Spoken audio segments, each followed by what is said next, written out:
Paz do Senhor, irmãos. Amém? Gênesis capítulo 12. Eu gostaria de trazer uma palavra hoje sobre promessa. Amém? Quem tem promessa aí? Amém? Vamos falar sobre promessa. Gênesis 12, versos 1. Diz assim: Ora, o Senhor disse a Abraão: sai da tua terra, da tua parentela e da casa de teu pai, para a terra que eu te mostrarei, e far-te-ei uma grande nação, abençoar-te-ei e engrandecerei o teu nome, e tu serás uma bênção, e abençoarei os que te abençoarem, e amaldiçoarei os que te amaldiçoarem, e em ti serão benditas todas as famílias da terra. Assim partiu Abraão, como o Senhor lhe tinha dito. Até aqui. Lá em Êxodo capítulo 14, eu quero parafrasear com Gênesis 12, Êxodo 14, versos 12. Êxodo 14, 12.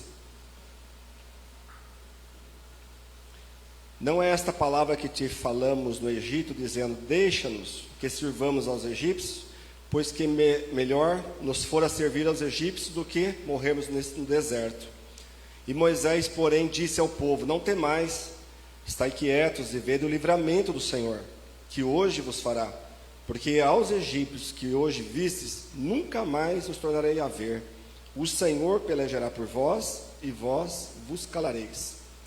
Então disse o Senhor a Moisés: por que clamas a mim? Dize aos filhos de Israel que marche.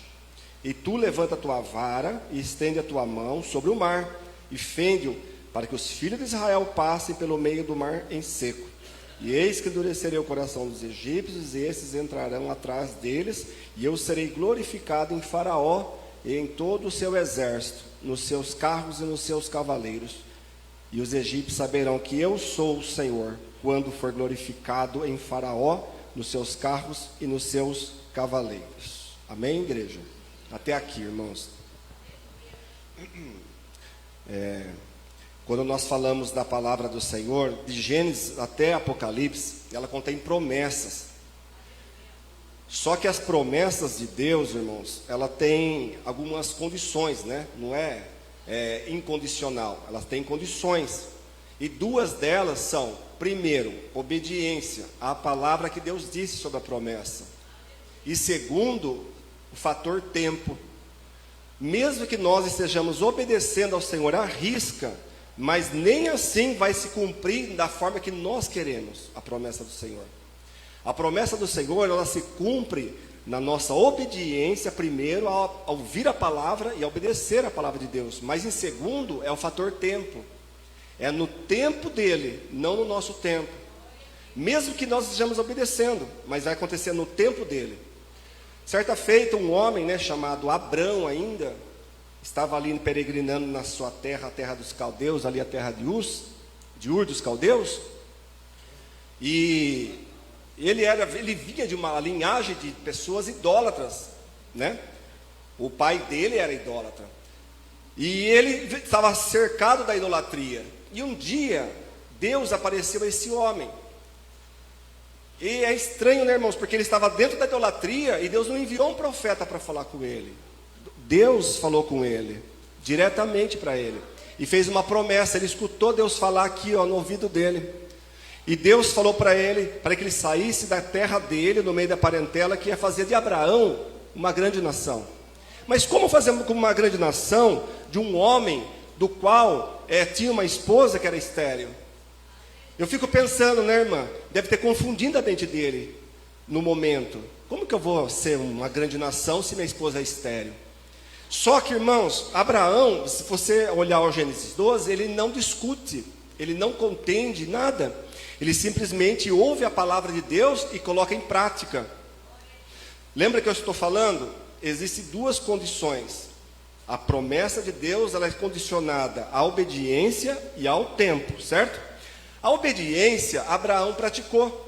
Quando Deus chamou ele, você não vai ver ele questionando, e você não vai ver ele voltando para trás, ou até mesmo recusando a promessa de Deus sobre a vida dele. Ele pega, sai do meio da parentela, sai do meio da casa, da família idólatra, né? Inclusive ele leva um sobrinho junto, e leva Sara, sua esposa estéril. E eles vão para um lugar que Deus vai mostrar para ele. Ele não sabia para onde ir. Deus ia mostrar o lugar para ele. Até nisso, irmãos, quando a gente olha os textos bíblicos, nós temos que observar os detalhes dos textos. Não fazer uma leitura superficial, mas observar o contexto daquela história. Como que começou tudo, e como que é o andamento dessa história e o final dessa história.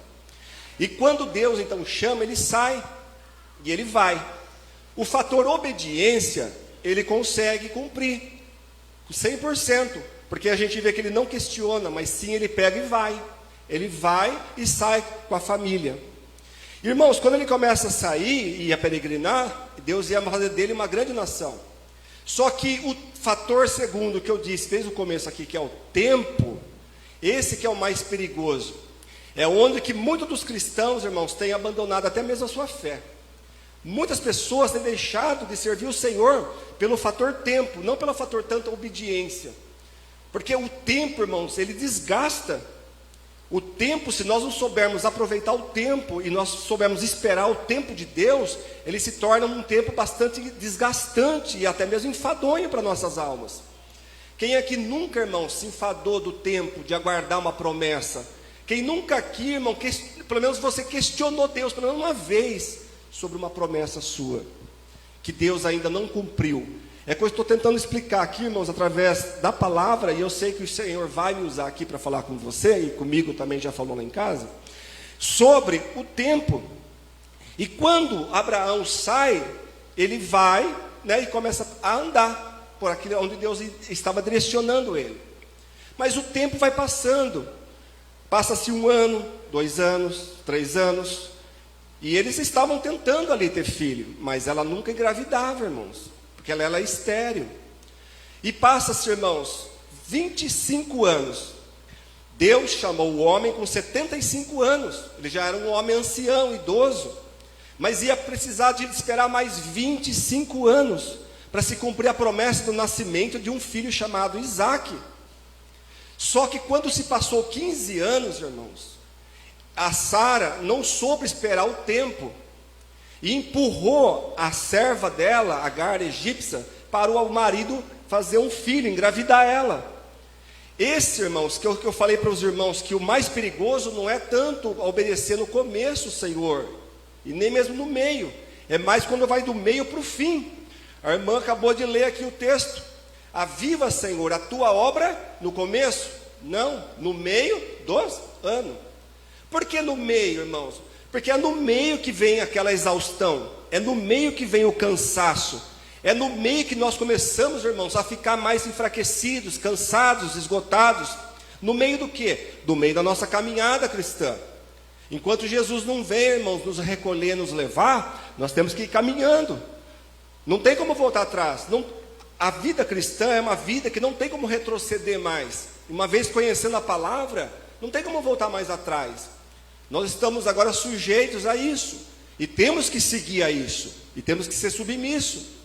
Então, irmãos, Abraão, dele recusar aquela oferta, ele aceitou. Ele poderia falar: não, eu não vou fazer isso. Deus falou para mim aguardar, que a promessa seria entre eu e você. Mas, irmãos, nós estamos falando não somente de um homem que fazer algo que não era para ter feito, e uma esposa mais ainda, mas estamos falando de uma cultura diferente. Eles tinham por isso, de cultura, quando uma esposa não tinha filho, eles empurravam a concubina, né? A empregada, a serva. Foi isso que Sara fez.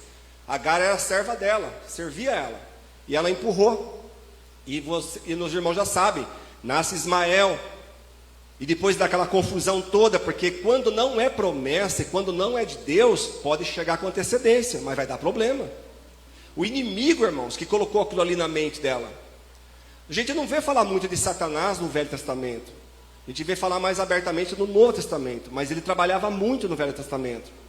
A gente vê falando mais aberto ali na história de Jó. Mas existem algumas passagens, né, como Isaías e Ezequiel, que fala meio de uma forma velada de Satanás. Mas nós sabemos, irmãos, que ele trabalhava. Ele derrubou a mulher lá no jardim do Éden, e juntamente o seu marido também. Então ele trabalhava lá, já desde o início da criação do homem. E aí, irmãos, nasce esse menino. E aí criou todo um problema, uma confusão, porque ele não era filho da promessa. E aí, o que aconteceu? A mulher ficou com raiva, porque Abraão começou a dar atenção para Agar e para o menino. E ela, como não podia ter filho, ela ficou mais desprezada agora, sendo que ela era a esposa dele, legítima. Então, o que aconteceu? Ela pega e fala, manda embora essa mulher e seu filho. Quando não é, irmãos, a promessa não vai funcionar, não vai dar certo. Mesmo, irmãos, que chegue com antecedência, porque tudo aquilo que não é promessa de Deus, irmãos, o diabo pode também dar um jeito de fazer alguma coisa semelhante, chegar até nós e nós pegarmos com a nossa mão. O inimigo é astuto, irmãos. Nós temos que ter discernimento para poder pegar aquilo que é do Senhor, aquilo que chegou do tempo de Deus. Então, quando não é de Deus, vai dar problema. Deus prometeu uma esposa, o diabo vai lá e coloca uma pessoa na frente, que não é de Deus, mas a pessoa insiste, mas eu gostei dela, os meus olhos agradam dela, como disse Sansão uma vez, para a Filisteia. Irmãos, não adianta os nossos olhos desagradar, nós temos que confirmar com o Senhor aquilo que Deus tem para a nossa vida, e Deus confirma, irmãos. Se nós orarmos ao Senhor, e fizermos um propósito ao Senhor, e buscarmos a Deus, Ele confirma as promessas dEle. Só que, como não deu certo, mandou embora, certo? Aí se passa-se mais 10 anos, depois de 25 anos, enfim, nasce o filho da promessa, Isaque, que no hebraico significa riso. E quando ele nasce, irmãos, né, depois a gente sabe que Abraão vai morrer, a Sara vai morrer, né, depois consequentemente vai morrer Abraão, e esse Isaque, ele vai conhecer uma mulher, né, chamada Rebeca, e vai ter 2 filhos com ela, Jacó e Esaú. E veja que Esaú não era filho da promessa também, apesar de ele ser mais velho, o primogênito, mas o mais novo, que era Jacó, que era filho da promessa. Eu estou falando de promessa, irmãos, e nós temos que entender que as coisas não é como nós queremos, é como Deus quer. Porque pela cultura da antiguidade, o filho da promessa é o primogênito. Só que Deus, irmãos, quando Deus começou a entrar na história da antiguidade, Ele começou a confundir esse negócio, dessas tradições aí. E o filho da promessa foi Jacó. E nós sabemos que Jacó vai ter 2 mulheres, Raquel e Lia, e também 2 concubinas, e vai gerar 12 filhos, que são as 12 tribos.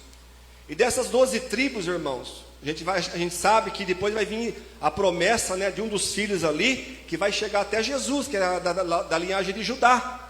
Só que quando nasce os 12 filhos, no meio desses 12 filhos nasce José. E José, irmãos, nós sabemos da história de José, lá em Gênesis 37, sobre a inveja dos irmãos. A inveja que os irmãos foram nutrindo ao longo do tempo, e quando chegou em Gênesis 37, acaba de se confirmar mesmo aquilo que os irmãos tinham desejo, que é de tirar a vida de José. Por que eu estou entrando em José, irmãos? Porque eu tenho que entrar na história, para nós chegarmos onde nós temos que chegar, porque tudo que eu estou falando aqui é a respeito de promessa, e as promessas, elas são condicionadas. Não tem como Deus fazer uma promessa para nós e falar assim, não, mas você pode fazer o que você quiser, a promessa vai se cumprir. Não vai se cumprir. E se nós obedecermos, irmãos, aí ela se cumpre, mas também no tempo de Deus. Nós vemos que o que andou um pouquinho melhor aqui foi Isaque, né? Isaque andou um pouco melhor, mas a história de Isaque é pequena dentro de Gênesis. As histórias grandes são de Abraão e Jacó. Elas abarcam, né, um período maior dentro de Gênesis. Mas Isaque, a gente vê que ele andou mais na obediência. E também não podia, né, a esposa ter filho. E ele orou ao Senhor. E o Senhor abriu a madre também. Então nós vemos que as promessas que Deus tinha feito para, né, o pai dele, né, o avô lá de Jacó, elas não foram fáceis. As promessas não são fáceis, irmãos. Como a irmã falou, né? A gente vê hoje crentes desanimados, né, irmã? Crentes que não tem assim mais, nem fala mais assim, olhando para a igreja, tão desanimado que está. Pega o microfone, mas não tem aquele ânimo de falar. Às vezes tem muitas pessoas que nem querem oportunidade. Não querem nem ter oportunidade, porque está tão desanimado, irmão, tão triste, né? Tão enfraquecido, que não quer nenhuma oportunidade. É como a irmã disse, quem tem uma bênção para contar? Já que ninguém vê, ela falou, eu tenho. Estou viva aqui hoje, mais um dia. Quer mais bênção que isso? De você estar aqui, vivo e viva, hoje? Que nem a irmã falou, Deus deu mais uma vida, mais um dia de vida para ela, né, irmã? O que aconteceu aqui, então, é mais uma oportunidade, não mais um dia, né? mais uma oportunidade para nós expressando. Então, por quê? Porque, irmãos, talvez tenha coisas ainda, eu tenho certeza que Deus deixou ela aqui mais um pouco, porque Deus tem ainda a promessa para se cumprir na vida dessa irmã. Eu creio, irmã, que Deus tem ainda a promessa para fazer na sua vida.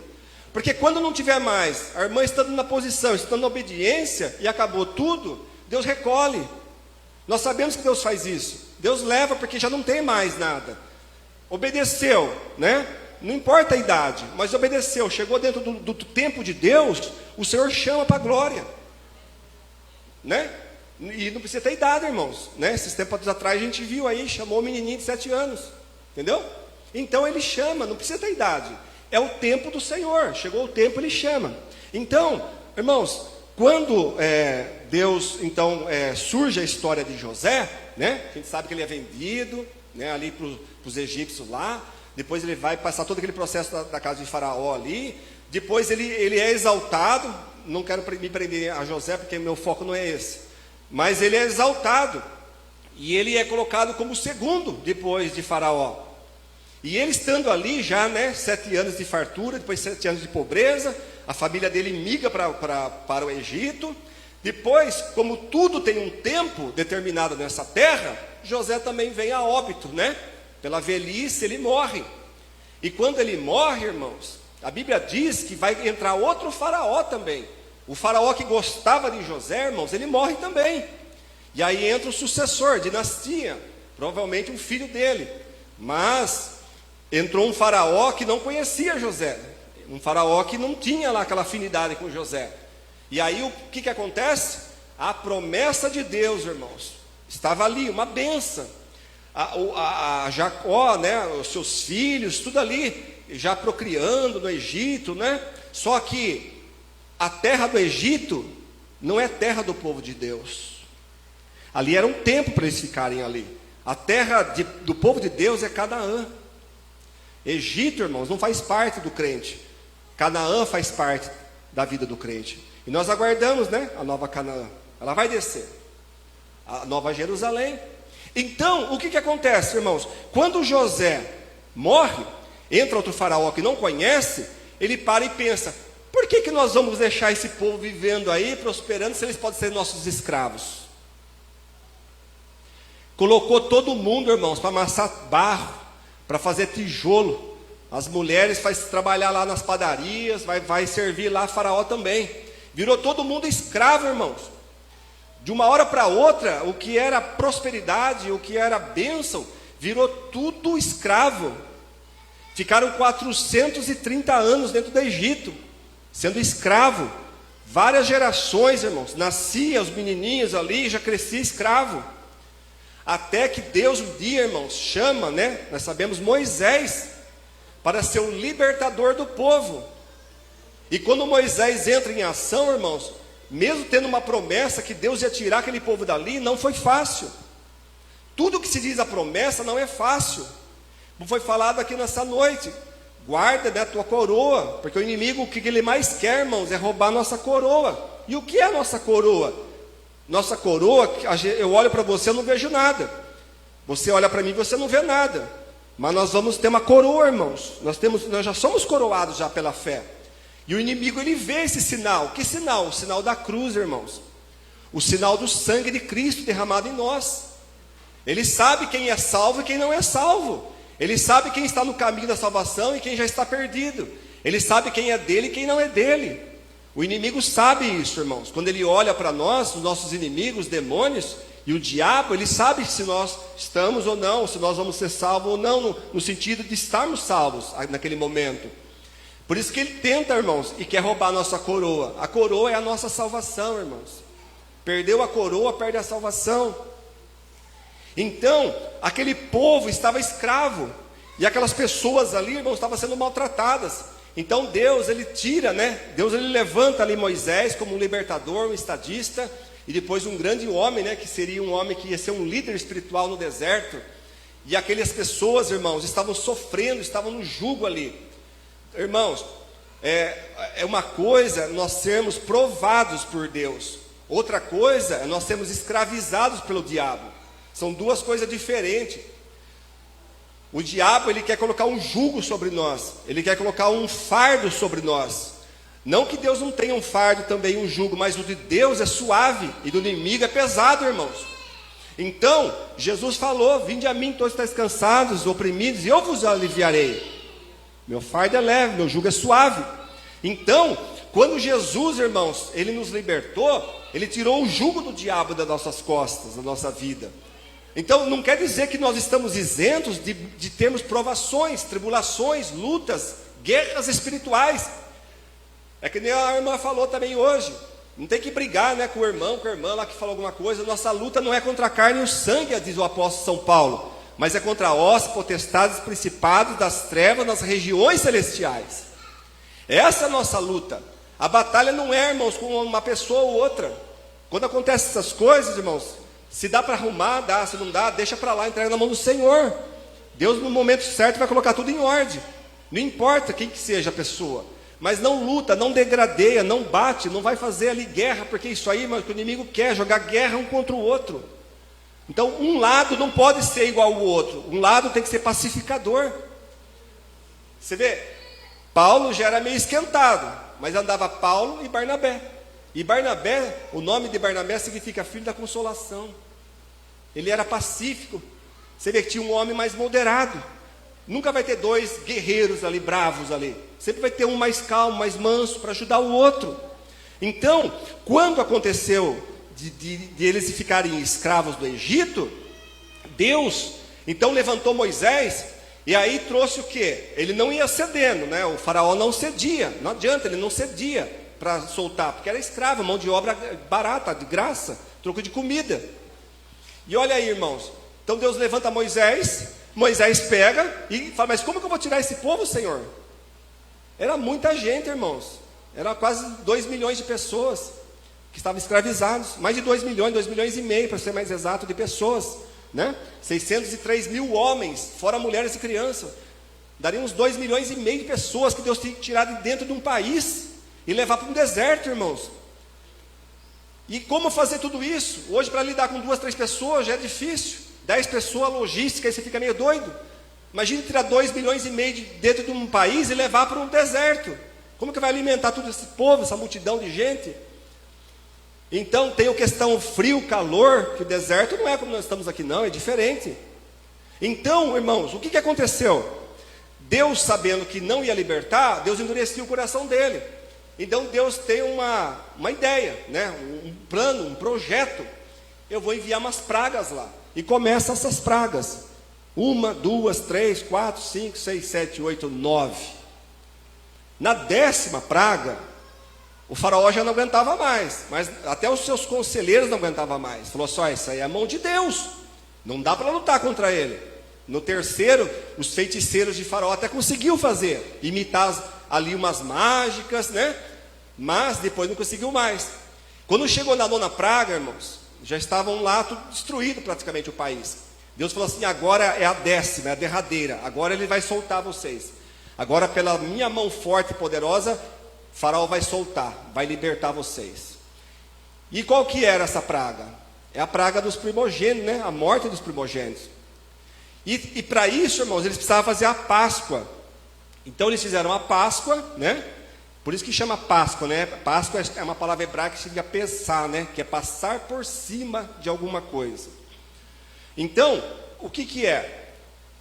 Tinha lá, Deus falou, o que era a Páscoa, construir a Páscoa? Um cordeiro ou um cabrito de 1 ano, que seja macho e sem mácula, sem ruga, sem defeito. Ervas amargosas e pães ázimos. Tudo isso tem uma simbologia. Mas vamos só nos deter no cordeiro, tá? De 1 ano, sem mácula. Teria de ser degolado, espargido o seu sangue numa bacia, né? E depois era espargido, né? Naquelas coisas que Deus tinha para santificar. Agora, no caso, no contexto do êxodo, aqui da saída, êxodo significa partida no hebraico, saída. Aí o que aconteceu, irmãos? Deus falou assim: pega o sangue desse cordeiro e a esparge nas vergas e umbrais das portas. E o meu anjo da morte, o anjo destruidor, vai passar por todo o Egito.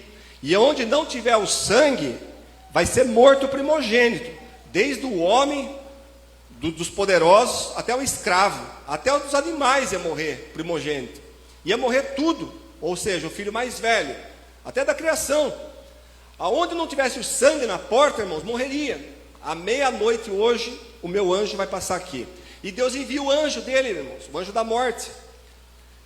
E o anjo começa a entrar, meus irmãos, pelas ruas do Egito, e começa a andar dentro do país, o anjo. E onde não tem o sangue, vai morrendo. E os irmãos já sabem da história. Morre todos. O filho, inclusive o filho de Faraó morreu, o herdeiro. E irmãos, aí eles entraram em pânico. Deus sabe o que faz, irmãos. Por isso que, veja bem, Deus poderia já ter feito isso aqui, já na primeira praga. Poderia. Se Deus falasse, eu vou arrancar vocês hoje daqui. Mas irmãos, Deus, Ele não trabalha dessa forma lógica, como nós pensamos e imaginamos. Nós temos uma mente limitada. Deus, Ele é ilimitado, irmãos, e Ele é onisciente. Ele sabe todas as coisas. Ele sabe também, é onipotente, Ele pode todas as coisas. Então, Ele poderia ter feito uma só praga e arrancado o povo de lá. Mas Ele preferiu fazer dessa forma. E dessa forma, Ele ia trabalhando no coração do povo que Ele ia tirar também. E também ia tratando com os egípcios. Deus é tão misericordioso, irmãos. Se Faraó tivesse deixado ele sair de lá, Deus teria cessado as pragas. Mas Deus, irmãos, Ele estava dando ainda um resto de misericórdia. Eu acredito que era um resto de misericórdia ainda, irmãos. Para ver se... Mas como não tinha como não cedia, o coração do homem era muito mau, muito duro, muito ruim. Então o que Deus faz? Deus então permite essas pragas. Foram estágios, de sofrimento ali, de provações. E é interessante, irmãos, que quando é para o inimigo, irmãos, nós não somos atingidos. Mas mora ali do lado da minha casa, não importa. Mas mora, sei lá, está tão próximo de mim, não importa. O que é para ela, ou para ele, é para ele e para ela. Você não é atingido, irmãos. Porque veja bem, nem os animais dos hebreus ali, no caso, das pessoas que estavam aprisionadas, do povo de Deus, nem os animais deles, irmãos, eram afetados, mas os animais dos egípcios morriam. As coisas aconteciam só do lado dos egípcios, e eles estavam próximos ali um do outro, e não atingia nem a vida, nem o filho, nem os animais, nem a água, nada atingia, irmãos, o povo de Deus. O povo de Deus, irmãos, ele é guardado por Deus. Pode estar, irmãos, nós estamos sujeitos, é claro, sujeitos a ficar doente, estamos sujeitos a ficarem doentes, estamos sujeitos a ter enfermidades, a acontecer alguma coisa, um acidente, ninguém está isento disso, irmãos. Nós ficamos doentes. Isso é ignorância, uma pessoa fica doente, está lá em pecado. Então, se nós olhar para nós estamos em pecado 10 vezes por ano, porque nós ficamos doentes. Agora vem essa fase de gripe, umas gripes fortes, eu também peguei. Quantas pessoas pegaram aqui? E parece que ela persiste, irmão? Parece que não quer ir embora. O negócio é forte. Então, nós estamos sujeitos a isso, Nós estamos sujeitos aos reveses dessa vida aqui, porque nós estamos dentro dela, não tem como sair dela. Só que, irmãos, Deus, Ele dá livramento no meio dessas coisas. Ele guarda, Ele não deixa acontecer o pior. Pode acontecer o pior conosco, mesmo assim nessas enfermidades que aparentemente não é nada, mas poderia ser pior para nós. Tem pessoas que não têm nenhuma segunda chance. Então, irmãos, nós vemos que na 10ª praga, o anjo passa e começa o extermínio. Então o povo de Deus, fica alegre, porque Deus agora, eles viram que os egípcios agora estremeceram. Faraó, irmãos, temeu. Os conselheiros de Faraó falaram: olha, agora não tem mais o que fazer, deixa ele sair, deixa ele embora. Destruído, o nosso país está destruído. E aí, irmãos, eles pegam e liberam eles embora. E aí Deus falou assim: vocês não vão sair de mão banando, não vão sair de mãos limpas, não. Por quê? Porque eles ficaram 430 anos sendo escravos, sem ganhar nada. Eles não roubaram nada. Os egípcios começaram a dar ouro para eles, riqueza para eles, para as famílias. E elas começaram a ir embora com as riquezas, vestes caras dos egípcios, dava coisas preciosas, né? Prata, ouro, joias, e eles saíram com isso. Mas por quê? Foi uma forma até de pagar o tempo que eles ficaram escravos sem ganhar nada. Então Deus falou que eles iam sair assim, e eles saíram. Mas parecia, irmãos, estava tudo bem, estava tudo certo. Os egípcios recuaram, o faraó recuou, os soldados, né, ninguém fez nada, porque não tinha ordem. Estava tudo bem, irmãos, indo tudo bem. Mas como eu disse, irmãos, a promessa não é só obediência, tem o tempo dela ainda. E eles começaram a sair, e foram andando, irmãos, e pegaram uma certa distância, longe de lá, da terra do Egito ali, né, longe daquela área ali, né, do centro ali do Egito. E eles foram, irmãos, e pararam diante do mar. Os irmãos já sabem a história do Mar Vermelho. Só que o Mar Vermelho, irmãos, a geografia lá do Mar Vermelho, né, onde eles estavam, em Pi-Hairote ali, era montanha alta dos dois lados. Ou eles tinham que atravessar o mar, ou tinham que voltar para trás. E como eles chegaram de frente com o mar, eles falaram, mas e agora? Como é que nós vamos atravessar isso aqui? Mas aí o problema maior não era nem o mar. O problema maior, irmãos, é que Deus colocou no coração de Faraó para que ele voltasse atrás. Para que ele voltasse atrás, a decisão de ter deixado ele sair de lá. Agora, o Faraó fala assim, mas espera aí, por que eu deixei ele sair daqui, uma multidão dessa? Sendo que eles podiam ser escravos para nós, para o resto da vida. De filho para filho, de geração para geração. Vamos atrás dele, mas isso aí, irmãos, era um propósito de Deus. Deus endureceu mais uma vez o coração deles, porque Deus queria, irmãos, colocar um basta, um fim no faraó e no seu exército. E ele ajuntou 600 carros, irmãos, de ferro, e seu exército. Agora imagine, irmãos, um bando de coitado andando no meio do deserto ali, indo na direção do Mar Vermelho, sem armas, sem nada. E veio um exército poderoso, mais poderoso do mundo da época, irmão, antiga, eram os egípcios. Eles dominavam o mundo naquela época. E eles vieram, irmão, num batalhão do exército. E quando a gente está falando de chegar próximo, irmãos, eles estavam bem longe ainda. E começou a levantar aquele poeirão, irmãos. Aquele poeirão daquele exército vindo a cavalo. Quando o povo de Deus olhou para trás, irmãos, e viram aquele exército chegando, ficaram aterrorizados. E aí começaram a gritar lá do fundo, lá, porque eles estão falando de 2,5 milhões de pessoas. Até chegar lá na ponta, irmãos. Demorou um pouco para chegar até lá na ponta, o recado. Não tinha celular naquela época, não tinha Wi-Fi, internet, não tinha nada dessas coisas. Então, o que aconteceu? Quando chegou até Moisés, o povo já estava tudo em rebelião de novo. Já estavam em rebelião contra Moisés. Por que você nos tirou da terra do Egito? Pelo menos lá nós éramos escravos, só que a gente comia. Você vê, irmãos, que coisa impressionante. A cegueira espiritual é grande, irmãos. A falta de confiança em Deus, irmãos, é grande. Porque Deus tirou eles através das 10 pragas e ainda estava duvidando de Deus. Agora, irmãos, começaram a murmurar contra Moisés. Por que você nos tirou da terra do Egito? Nós poderíamos ficar lá, pelo menos lá nós comíamos. Nós éramos escravos, sim, nossos filhos também, mas tinha comida. Você nos tirou para deixar a gente morrer agora nesse deserto. E começou aquela murmuração, irmãos. E Deus, irmãos, quieto, só lá do alto, sentado no trono, esperando um pouco, baixar um pouco a poeira da murmuração. Deus não estava preocupado com os egípcios eu já tinha visto, meus irmãos, o que eles iam fazer. Deus já ia matar os egípcios. Irmãos, o que a gente aprende com isso? A gente aprende, irmãos, que a diversidade, nós podemos até enxergar a diversidade. Ela pode estar tão perto de nós, irmãos, que nós ficaremos até muitas vezes assustados com a diversidade chegando. Ela pode até bater na nossa porta, irmãos, a diversidade. Só que veja bem, irmãos, Deus ainda está no controle. A gente olha e não vê Jesus, né? A gente não vê Deus. Quem aqui já viu Deus? Ninguém viu Deus aqui. Nenhum ser humano viu Deus. O máximo que pode ter visto é Jesus, né? Alguns já viram Jesus, sim, num arrebatamento, mas ver Deus ninguém viu. Deus disse, se um dia alguém me vê, morre. Então, mas Deus estava lá. Jesus, seu Espírito, estava lá, no trono, irmãos, só aguardando.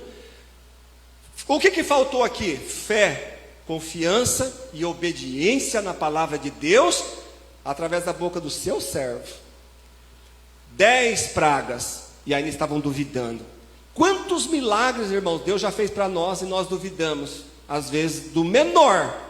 Deus já fez coisas tão grandes para nós lá atrás, e nós não duvidávamos, nós críamos, né? E hoje, irmãos, acontece coisas tão pequenas, né? As adversidades são tão pequenas hoje, comparado com as nossas adversidades de antigamente, que nós, naquelas adversidades grandes de antigamente, nós acreditávamos em Deus, mais ainda.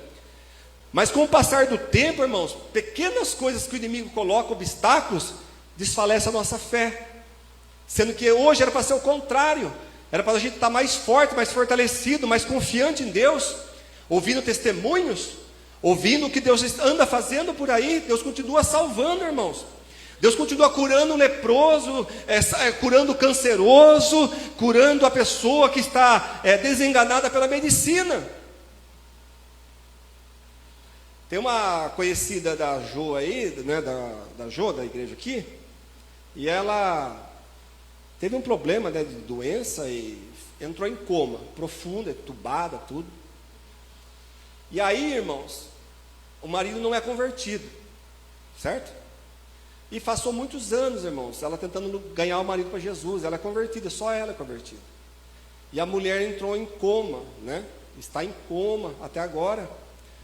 E aí, segunda-feira, eu terminei o estudo aqui, e a Jo falou assim: Vicente, eu queria pedir uma oração para o nome da mulher, né, que ela falou, que ela está nessa situação, e os médicos, a equipe médica já falou, não tem mais o que fazer, já desenganou. Aí a Jo falou assim: mas vamos orar, Vicente, vamos fazer um clamor de oração, você ora? Eu falei, vamos orar, em nome de Jesus. A última palavra, irmãos, tem que ser sempre de Deus, não do homem. O homem, irmãos, ele tem, irmãos, sim, ele vai pela ciência, certo? Ele não está errado, mas a última palavra, irmãos, é de Deus. Deus confunde a ciência, Deus apanha os sábios na sua sabedoria, a Bíblia diz. Então, irmãos, nós fizemos um clamor de oração aqui com fé. Passou-se 2 dias, irmãos, ela teve uma melhora, já teve uma reação. Os médicos disseram que já não tinha mais o que fazer, só aguardar agora. Já respondeu, e o marido se converteu a Jesus. Olha aí, o marido aceitou Jesus. A hora que ela teve a reação, a recuperação, ele aceitou Jesus agora. Dobrou o joelho e falou: eu quero esse Deus, porque eu vejo que ele fez alguma coisa para minha mãe e minha esposa. Olha que coisa tremenda, irmãos. O que é isso? É o poder da oração, irmãos. A gente aqui a gente não aceita a palavra do médico, irmãos, só depois que estiver morto. E olha lá ainda, se Deus quiser, ele ressuscita também. Mas, irmãos, só depois que estiver lá. Fora isso, irmãos, não pare de orar. Não pare, irmãos, não pare por nada. Não sei se a promessa diz respeito a filho, a marido, a alguma promessa de cura, alguma coisa grande que você precisa. Não deixe de orar. Não abandone a sua fé, irmãos. Não esqueça da sua fé em Deus. Confie, irmãos. Mesmo que o médico fale, irmãos, às vezes até o médico está sendo um instrumento até do inimigo, por que não? Você vai saber a crença que aquele médico tem, para colocar um desânimo em você, para você falar assim: tá bem, o médico falou, aí nem disse, agora já acabou, morreu, vai morrer, aí desanima, já não quer falar mais com Deus, fica bravo. Irmãos, a última palavra é dele ainda. E nós oramos aqui na segunda, irmãos, estava tudo perdido. O que ela falou, que falou assim: não tem mais o que fazer, Vicente. Falei, mas vamos orar. Apresentamos o nome dela. E aí, ontem ela, na parte da manhã, a Jo mandou o áudio. A Jo mandou o áudio do marido, irmãos, ele falando da reação da mulher. A mulher reagiu. A equipe médica já foi lá fazer mais uma bateria de exame, falou: olha, teve melhoras aqui. É assim, irmãos, é assim as coisas com Deus. Às vezes Deus está esperando nós também orarmos também. Eu não sei quem é, não conheço, e também não importa, irmãos. O importante é a gente orar e Deus fazer a obra, e o nome do Senhor vai ser glorificado. Agora, irmãos, o marido se converteu aí, terça-feira se converteu, porque viu a reação da esposa. Olha que coisa tremenda. Então, irmãos, Deus, ele faz um trabalhar assim tão misterioso, a gente não entende. Mesmo, irmãos, que Deus venha agora recolher essa esposa, não sabemos, né? Se for um projeto de Deus, um plano de Deus, não tem como escapar. Agora veja bem, irmãos, mas o marido se converteu a Jesus. né? Teve uma reação ali positiva, nós não sabemos, esperamos que ela possa mesmo sair dessa situação. Enfim, né? O nome do Senhor vai sendo glorificado através dessa família aí. Eu não sei quem é, né? Mas é muito chegado da Jo aqui. Aí, irmãos, o que aconteceu? O povo estava de um lado lá, né? Preso. E os egípcios atrás. Muralha dos dois lados. Mar Vermelho na frente, não tem como escapar. E o povo começou a clamar, né? Outros murmurando no meio daquela multidão toda. Tinha de todo tipo de coisa, de contestação, né? E aí, o que aconteceu? Deus então falou para Moisés: por que clamas a mim? Diga aos filhos de Israel que marche. Você está entendendo? Tem momento, irmãos, que é hora de clamar, mas tem momento que é hora de agir. Não é só ficar clamando, irmãos, e não fazer nada. Tem que clamar e agir, ir lá no problema e tentar resolver o problema. E eles foram, irmãos, e ficaram ali murmurando. E Deus falou assim: manda parar agora esse negócio. Fala para eles marchar. Já ouvi, já clamou, já ouvi. E tu, Moisés, pega a tua vara e fere as águas do rio, do mar. Tudo precisou de uma ação da parte do homem.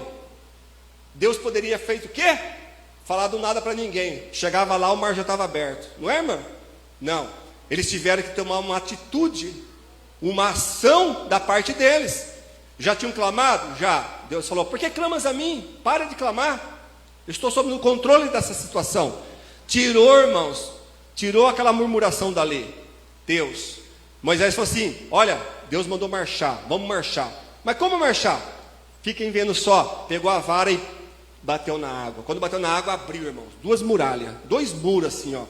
A Bíblia diz que passaram em seco. Agora que vem a parte mais bonita, irmão, da história, que eu estava segurando até o fim. Passou, irmãos, Moisés na frente, né? E os seus líderes atrás. É tudo por ordem, né? E vai vindo, irmãos, animais e tudo mais. Gente, criança, bebê de colo, idosos. A Bíblia diz: a noite inteira Deus ia com a coluna de fogo na frente, irmãos, guiando eles. E atrás deles era trevas, escuridão. E eles, irmãos, os egípcios, falaram assim: ó, estão cerrados, estão cercados, não tem para onde passar agora. E pegaram e vieram atrás, irmãos. Mas era um plano de Deus já. E entraram atrás do povo de Deus. E quando entraram atrás do povo de Deus, a Bíblia diz: e a coluna de fogo saiu, irmãos. A coluna foi lá para trás. Deus está falando assim: vai, pode ir embora, que o caminho para vocês é vida. E foram. E Deus foi lá atrás, irmão, na retaguarda. Está entendendo? Deus, irmãos, às vezes vai na nossa frente. Mas às vezes, irmão, quando o inimigo vem pelas costas, ele sai da nossa frente e vai lá para trás. Entendeu? Porque daí vai ter um negócio em particular com Deus, irmãos. Não é contra nós não, irmãos. O particular aí depois é com Deus. Entendeu? A coisa é séria. Coisa é séria. Então, como que vai, irmãos? Pessoas egípcias, mundanas, idólatras, que serviam deuses, idólatras, pessoas perversas, mas como que vai prevalecer sobre o povo e a herança do Senhor, irmão? Que Deus tirou com mão forte dali. Era só questão de crer, acreditar e confiar. E eles pegaram, irmãos, e foram, marchando, e foram. E tinha uma distância entre o campo dos hebreus e o campo dos egípcios. Mas, irmãos, quando atravessou todos eles, a hora que o último pé, irmãos, não sei de quem foi o pé, o último, mas quando colocou o pé na areia da praia do outro lado, irmãos, Deus falou para Moisés: agora pega a tua vara e fere de novo. Ah, irmão, o que era caminho, olha só, irmão, o mistério, ó. Para o povo de Deus, o mar era caminho de vida. Mas para o inimigo do povo de Deus, era caminho de morte. Amém? Irmãos, não tem como. Agindo ele, irmãos, agindo Deus, quem impedirá? Deus fala: ainda antes que houvesse dia, eu sou. Né? E quem é que pode encontrar o braço do Senhor, irmãos? Então, o que está faltando em nós, irmãos? É aguardar o tempo de Deus. A Bíblia diz que quando, irmãos, o Senhor se retirou para trás, que a nuvem é a presença do Senhor, Foi lá para trás. Ele falou assim: deixa, agora é comigo. O negócio agora é comigo. Irmãos, as águas já fechou lá no fundo, lá quando eles vieram lá no fundo, a água fechou lá. Eles tentaram voltar, mas não teve como. Deus soltou as rodas dos carros. E começou a sair as rodas dos carros, irmãos. E eles começaram, os cavalos, tudo caindo lá. E a hora que eles olharam para trás, irmãos, lá atrás, o mar fechou e veio de encontro. E quando chegou lá na frente, o mar fechou também e veio, irmãos. Irmãos, aquele mar ali, ele esmagou aquelas pessoas ali. Nós sabemos que o mar tem pressão. Ele é forte, as águas são fortes. E elas esmagaram eles, irmãos. Matou tudo, o cavalo matou tudo. E a Bíblia diz, irmãos, que quando amanheceu o dia, o povo olhou na praia e havia corpos mortos dos egípcios. Então, irmãos, o que nós estamos falando aqui hoje? Estamos falando de promessa, irmãos. Eu contei uma história para os irmãos aqui lá de Abraão. Amém? Uma promessa que ele fez. Só que a promessa, irmão, se cumpriu aqui, ó, foi se cumprindo através das gerações, que foi vindo Isaac, Jacó, seus filhos, chegou José, chegou até, irmãos, a Moisés, tá? A gente vai parar por aqui, né, na parte de Moisés, mas chegou a promessa na parte de Moisés, e Deus, irmãos, através da vida de Moisés, tirou o povo da terra do Egito, mas quem fez não foi Moisés, quem fez foi o Deus Todo-Poderoso. Moisés era só porta-voz, irmãos. Era só instrumento, nós somos só instrumento, mas quem faz é Deus. Amém? Então, que você possa ficar com essa palavra, irmãos, saber que tem dois fatores, tá? A obediência, mas o tempo também. E quando chegar o tempo, aquilo que Deus tem para você, irmãos, vai acontecer, vai chegar. Mas precisa acreditar. E não pode, irmão, desfalecer. A gente não pode, como igreja, desfalecer de forma alguma. Temos que aguardar. O nosso tempo vai chegar, a nossa hora vai chegar. Mas é no tempo de Deus, amém? E aquilo que há de vir não tardará, mas certamente Deus fará, amém? Então que você possa ficar com essa palavra, tá? O tempo já foi, né? Passa muito rápido, mas fica com essa palavra de promessa, tá? Receba a sua promessa, a sua bênção hoje, leva embora, não duvide. Eu sei que Deus falou com cada um aqui, né? De forma diferente, e Deus trouxe uma resposta para você hoje. Tenho certeza disso, absoluta, porque o Senhor colocou essa mensagem no meu coração. Amém? Que Deus abençoe os irmãos e eu agradeço por nada, em nome de Jesus. E fique com a sua promessa, tá bom? Deus abençoe.